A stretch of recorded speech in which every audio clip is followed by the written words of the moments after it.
Hello students, आज हम six class की A pact with the sun का जो फोर्थ लेसन है द ओल्ड क्लॉक शॉप उसके क्वेश्चन आंसर कर रहे हैं। The first question is what made Ray think the visitor was not really a shopper. यानी किस बात से उसने ऐसा सोचा कि जो विजिटर हैं वो वास्तव में कोई खरीदार नहीं है। रे ने कैसे सोचा ऐसा।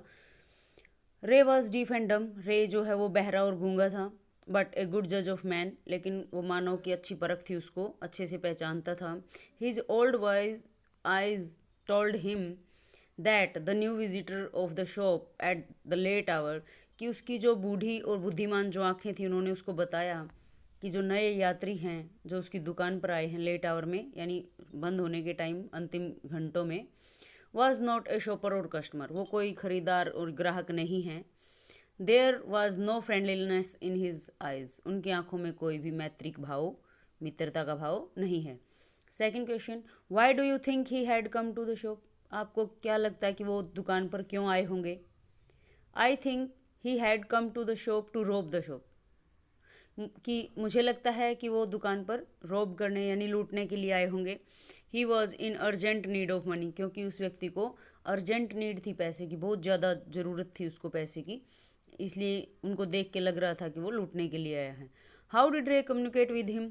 रे ने उसके साथ कम्युनिकेट कैसे किया, बातचीत कैसे की। Ray could never speak nor here.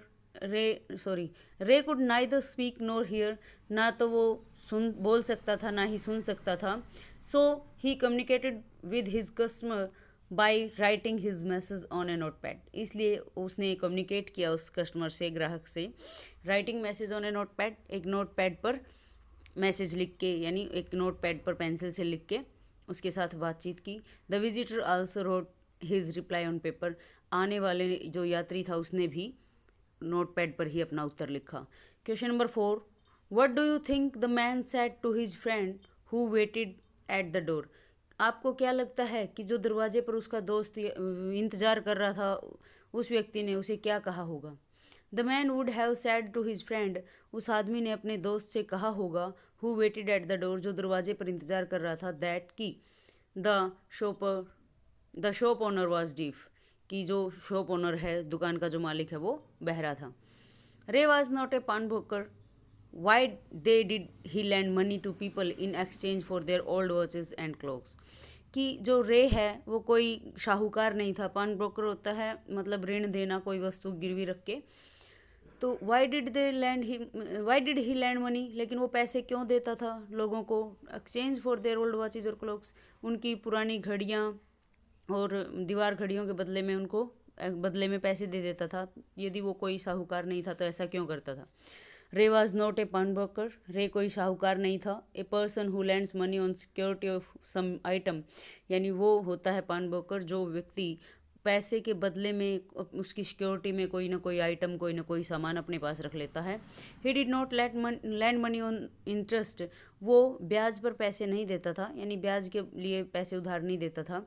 He was how ever kind and helpful, वो फिर भी बहुत ही दयालु और सहायता करने वाला था, हेल्पफुल था। He couldn't say no to the needy people, वो ज़रूरतमंद लोगों को कभी ना नहीं कह सकता था।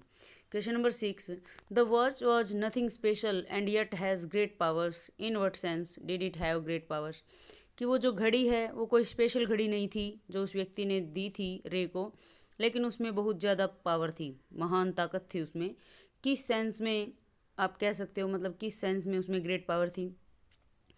The watch was just ordinary, घड़ी केवल साधारण थी, but it had the power to pull a person out of a bad situation, लेकिन उसमें पावर थी to pull a person out of a bad situation, एक बुरी स्थिति से एक व्यक्ति को बाहर निकालने की उस घड़ी में पावर थी। The older man goat the money he needed without hurting रे, कि उस बड़े व्यक्ति को जो 50 साल के आसपास था, उसको बिना रे को हर्ट किए, बिना चोट पहुंचाए, ज़रूरत के समय उसको पैसे मिल गए। The generous shopkeeper also escaped physical injured, और जो उदार, जेनरस होता उदार, उदार जो दुकानदार था, दयालु, वो भी बच गया, एस्केप हो गया फिजिकल इंजरी से, बिना कोई मतलब शारीरिक चोट पहुँचे, वो भी उस सिचुएशन से निकल गया। In this sense the watch had great powers, और इस तरह से हम कह सकते हैं कि वो जो घड़ी थी उसमें बहुत ज़्यादा पावर थी। Do you think the man would ever come back to pick up the watch? क्या आपको लगता है कि वो आदमी दुकान पर दोबारा घड़ी लेने आया होगा? यानी घड़ी वहाँ रख के पैसे लेके गया था $50, तो क्या आपको लगता है कि वो वापस आया होगा $50 दे के अपनी घड़ी लेने के लिए? इसके दो तरह से क्वेश्चन बनते हैं. No, I don't think the older man would ever come back to pick up the watch. नहीं, मुझे नहीं लगता कि जो ओल्डर मैन है, बड़ा व्यक्ति है, वो कभी वापस आया होगा अपनी घड़ी लेने के लिए. He received money more than the watch was worth.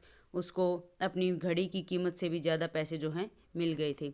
और सेकंड इसका आंसर बन सकता है कि हाँ, वो आया होगा, ये उम्मीद की जा सकती है, क्योंकि जब वो जा रहा था तो उसमें एक फ्रेंडलीनेस आ गई थी.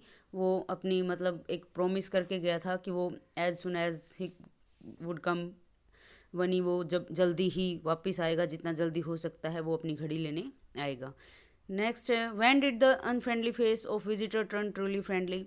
कि जो अनफ्रेंडली फेस था उस यात्री का, वो ट्रूली फ्रेंडली कब टर्न हो गया, कब चेंज हो गया?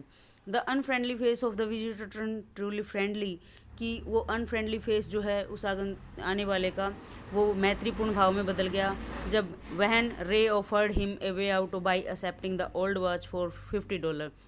जब रे ने उसको ऑफ़र किया, उसकी पुरानी घड़ी के बदले $50 का ऑफ़र किया, तो उसका जो अनफ्रेंडली फेस था वो ट्रूली फ्रेंडली फेस में बदल गया. Both knew that the watch was not worth that much. और दोनों ही ये जानते थे कि इस घड़ी की कीमत जो है वो ज़्यादा नहीं है. तो आज के क्वेश्चन इतने ही, कल नेक्स्ट लेसन करेंगे. तब तक के लिए बाय.